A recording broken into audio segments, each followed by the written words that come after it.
ಹಿಂಗೆ ಬರ್ಬೇಕಾದ್ರೆ ಇಲಾಖೆ ಕಳಿದ್ದೀವಿ ಏನ್ ಬೇಕು ಹೇಳ್ರಿ ನಾನು. ಅವರು ಹಣ ಗ್ರಾನೈಟ್ ಬೇಕು ಅಂದ್ರು. ಅವ್ರು ಕೇಳಿ ಕಮ್ಮಿನೇ. ಇವರು 2,500 ಗ್ರಾನೈಟ್ ಹಾಕಿ ಗಾಡಿಗೆ ಮಾಡಿ ಆ ಡ್ರೈವರ್ ಬಾಟಲ್ ಕೊಟ್ಟು ಜೊತೆಗೆ ಬಂದು ಊರಿಗೆ ಬಂದು ಇಳಿಸ್ಬಿಟ್ಟು ಬಂದ್ರು.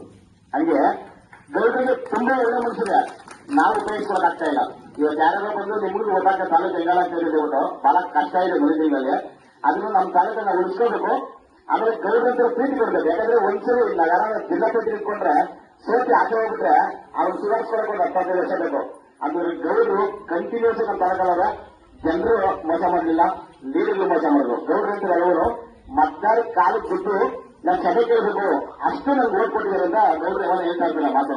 ಮತದಾರಿಗೆ ಯಾರು ನನ್ಗೆ ಮತ ಕೊಟ್ಟಿದ್ದಾರೆ ಅವ್ರ ಕಾಲಕ್ಕೆ ಬಿಟ್ಟು ಸಭೆ ಕೇಳಬೇಕು ನಾನು ಕಂಟಿನ್ಯೂಸ್ ಆಗ್ತಾ ಅಂತ ಗೌಡ್ರು ಮಾತಾಡ್ತಾರೆ ಮಾತುಗಳು. ಮುಂದಿನ ದಿನಗಳಲ್ಲಿ 100% ಅಂಕಂಪ ಏನು ಇಂಡಿಪೆಂಡೆಂಟ್ ಅಂಕಂಪ ಇತ್ತು ಅದ್ರ ಅಪ್ಪನಾಗೆ ಅಂಕಂಪ ಬರುತ್ತೆ. ನಾವೆಲ್ಲ ಶುರು ಮಾಡ್ತಾ ಇರೋದು. ಗೌಡ್ರು ಬಂದರೆ ನಮ್ಮ ಊರಿಗೆ ಒಳ್ಳೇದು ಮಾಡ್ತಾರೆ. ಇವಾಗ 20 ವರ್ಷ ಮಾಡಿದ್ರ ಒಂದ್ಸಲ ಅವ್ರಿಗೆ ಚಾನ್ಸ್ ಕೊಟ್ರೆ ಯಾವ ಮಟ್ಟಕ್ಕೆ ಹೋಗೋದು ಸ್ವಲ್ಪ ಆಲೋಚನೆ ಮಾಡ್ಕೊಂಡ್ರೆ ನೀವು ಎಲ್ಲರೂ ದುರ್ಗಂದ್ರೆ ಇವಾಗ ಸೋಷಿಯಲ್ ಮೀಡಿಯಾ ಇದೆ.